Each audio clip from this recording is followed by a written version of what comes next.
విశ్వవిఖ్యాత నట సార్వభౌమ తెలుగు చలనచిత్ర రంగాన్ని 40 ఏళ్ల పాటు శాసించిన మహనీయుడు, కారణ జన్ముడు, యుగపురుషుడు, చరిత్రకారుడు. పార్టీ పెట్టిన 9 నెలల్లోనే అధికార పీఠాన్ని అధిష్ఠించిన గొప్ప వ్యక్తి. తెలుగు జాతి ఖ్యాతిని ప్రపంచ దేశాలకు చాటి చెప్పిన అన్న. సమాజమే దేవాలయం, ప్రజలే దేవుళ్ళని నినదించిన మహాపురుషుడు, యుగపురుషుడు అన్న డాక్టర్ పద్మశ్రీ ఎన్టీఆర్. ఎన్టీఆర్ అంటే ఒక వ్యక్తి కాదు, ఒక శక్తి. ఒక శక్తి కాదు, ఒక వ్యవస్థ. అటువంటి మహనీయుని యొక్క పేరు ప్రతిష్టలు చరిత్ర భూమ్యాకాశాలు ఉన్నంతకాలం నిలిచిపోతాయి.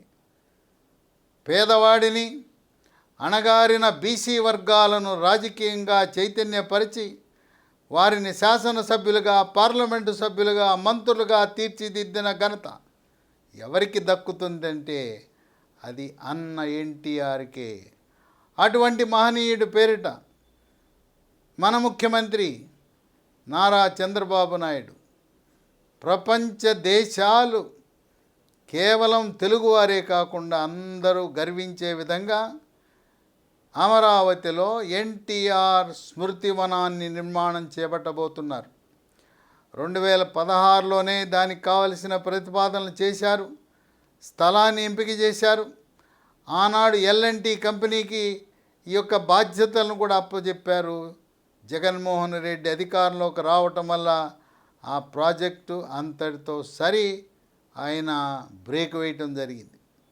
మళ్ళీ ఏదైతే సంకల్పించారో ఆనాడు, ఈ రోజున ఎన్టీఆర్ స్మృతివనము 250 ఎకరాల ప్రాంగణం. దాంట్లో ఎన్టీఆర్ విగ్రహం అనేది మనం ఎన్నడూ చూడని విధంగా అక్కడ సృష్టించబడతా ఉంది. అన్న ఎన్టీఆర్ విగ్రహం ఎత్తెంతో తెలుసా? 195 అడుగులు. భారతదేశంలో దీనికంటే ఎత్తైన విగ్రహం ఒకే ఒక చోట ఉన్నది, గుజరాత్లో ఉంది. అది సర్దార్ వల్లభాయ్ పటేల్ యొక్క విగ్రహం. దాని ఎత్తెంతో తెలుసా? 595 అడుగులు. ఆ సర్దార్ వల్లభాయ్ పటేల్ విగ్రహాన్ని అధ్యయనం చేయడానికి మున్సిపల్ మంత్రి నారాయణ తన అధికారులైన సిఆర్డి అధికారులు, టౌన్ ప్లానింగ్ అధికారులు, అమరావతి డెవలప్మెంట్ కార్పొరేషన్ అధికారులు, ఇంజనీర్లు అందరూ వెళ్ళి అధ్యయనం చేసి వచ్చారు. అక్కడ దాన్ని ఏ విధంగా తీర్చిదిద్దారో అదే నమూనాలో ఎన్టీఆర్ కూడా ఘన నివాళులర్పించడానికి 500 కోట్ల బడ్జెట్తో ఈ యొక్క ప్రాంగణాన్ని కేవలం ఎన్టీఆర్కి నివాళులు అర్పించడమే కాక అదొక పర్యాటక కేంద్రం. రాష్ట్ర పర్యాటక కేంద్రమే కాదు, జాతీయ పర్యాటక కేంద్రమే కాదు, అంతర్జాతీయ పర్యాటక కేంద్రంగా వివిధ దేశాల నుంచి పర్యాటకులు వచ్చి అక్కడ సందర్శించే విధంగా ఏర్పాట్లు జరగబోతున్నాయి. విగ్రహం పెట్టడానికి కింద సుమారు 100 అడుగులతో ఒక బేస్మెంట్ తయారు చేయబోతున్నారు. 100 అడుగుల భవనాన్ని నిర్మిస్తున్నారు. దాంట్లో 100 అడుగుల్లో 5 అంతస్తులు ఉంటాయి. ఈ 5 అంతస్తులు కూడా 1,00,000 అడుగుల నిర్మాణం జరుగుతుంది.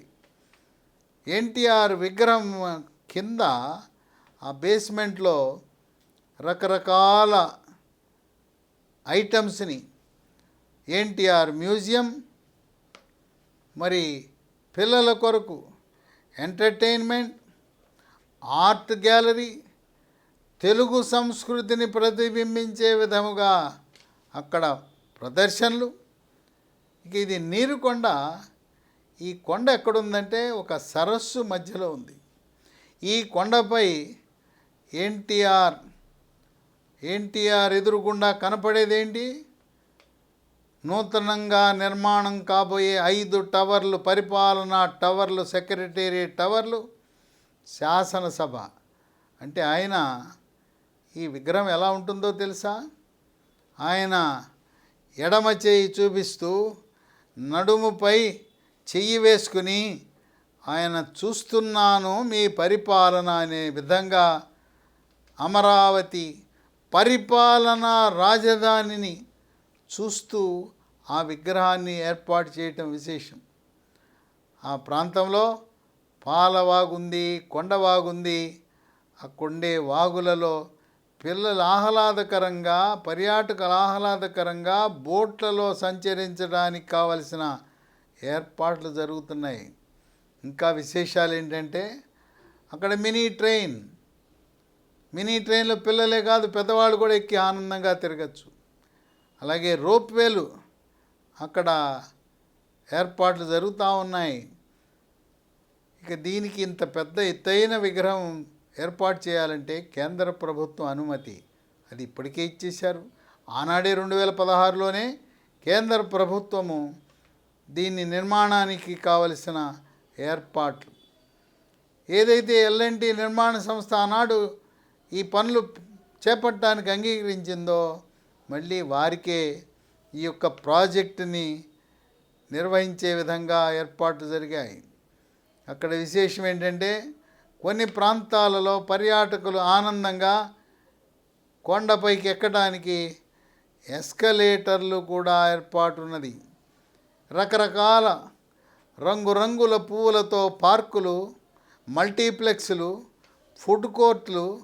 ఒకటేంటి, ఆ సరస్సులో బోట్ల మధ్య తిరుగుతూ ఉంటే సరస్సులో కలువ పువ్వులు, తామర పువ్వులు అవన్నీ ఆహ్లాదకరంగా ఒక మరువలేని అనుభూతిగా పర్యాటకులకు నిలవబోతూ ఉంది.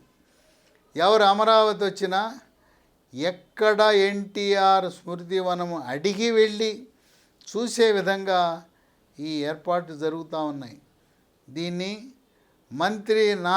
మున్సిపల్ మంత్రి నారాయణ ప్రతిష్టాత్మకంగా తీసుకుని ఎప్పటికప్పుడు చంద్రబాబు నాయుడు యొక్క సూచనలను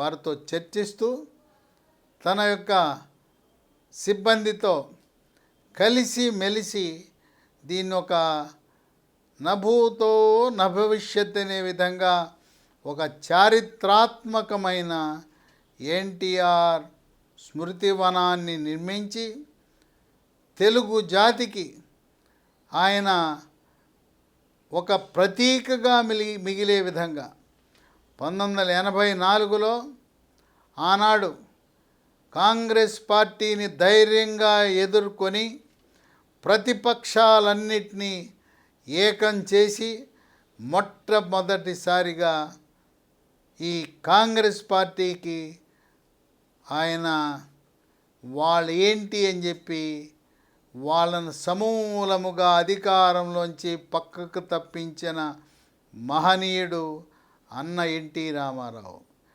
ఆయన ఈ రోజున అనేక మంది పేద ప్రజల యొక్క గుండెలలో శాశ్వత స్థానాన్ని పొందారు. ఈనాడు శాశ్వత గృహ నిర్మాణ పథకం ఏదైతే ఉందో ఆనాడు ఆయన ఎన్టీఆర్ యొక్క రూపకల్పనే. పార్టీ పెట్టినప్పుడు 1982లో పత్రికల వారు మీ పార్టీ మేనిఫెస్టో ఏంటి, ప్రణాళిక ఏంటంటే ఆయన ఒకటే చెప్పాడు, కూడు గూడు గుడ్డ. కూడు అనగా ₹2 కిలో బియ్యం పథకం ప్రవేశపెట్టింది భారతదేశంలో అన్న ఎన్టీఆర్. దాన్ని చూసి ఈ రోజున కొంత ముఖ్యమంత్రులు రూపాయికి ఇస్తున్నారు, మరి కేంద్రము ఉచితంగా ఇస్తున్నారు. అంటే ఆహార భద్రత పేదవారికి కల్పించాలనే ఆలోచన ఎప్పుడో 45 ఏళ్ల క్రితం ఆయన అన్న ఎన్టీఆర్కి వచ్చింది. గూడు, శాశ్వత గృహ నిర్మాణ పథకం, గుడిసెలు ఉండకూడదు, తాటాకులు ఇళ్ళు కాలిపోతుంటే బాధపడుతూ, మరి వర్షం వచ్చినప్పుడు కారిపోతుంటే పేదవాళ్ళు దిక్కుతోచని పరిస్థితిలో ఉంటే భారతదేశంలోనే మొట్టమొదటిగా శాశ్వత గృహ నిర్మాణ పథకాన్ని అమలు చేసిన ఏకైక మొట్టమొదటి ముఖ్యమంత్రి ఎన్టీఆర్. అట్లాగే గుడ్డ. ఆ రోజుల్లో పేదవారికి ఒంటి మీద పూర్తిగా వస్త్రాలు కూడా ఉండేవి కాదు. ఆయన జనతా వస్త్రాలని చెప్పి ఒక పక్క చేనేత పరిశ్రమలను, చేనేత సోదరులను ప్రోత్సహించడానికి ఆప్కో ద్వారా, చేనేత సొసైటీల ద్వారా మహిళలకు జనతా చీరలు, అలాగే పురుషులకు పంచెలు పంచిపెట్టిన మహనీయుడు, చరిత్రకారుడు, యుగపురుషుడు, నభూతో నభవిష్యత్ అనే విధంగా తెలుగు జాతి ఖ్యాతిని ప్రపంచ దేశాలకు చాటి చెప్పిన ఆ యుగపురుషుడికి నిజమైన నివాళులే ఈనాడు చంద్రబాబు నాయుడు ఎన్టీఆర్ స్మృతివనము ద్వారా ప్రజలకు, దేశానికి ప్రధానమంత్రి మోదీ చేతుల మీదుగా ఈ యొక్క ఎన్టీఆర్ స్మృతివనానికి శంకుస్థాపన జరగటం అనేది ఒక విశేషమని రాజకీయ విశ్లేషకులు భావిస్తున్నారు.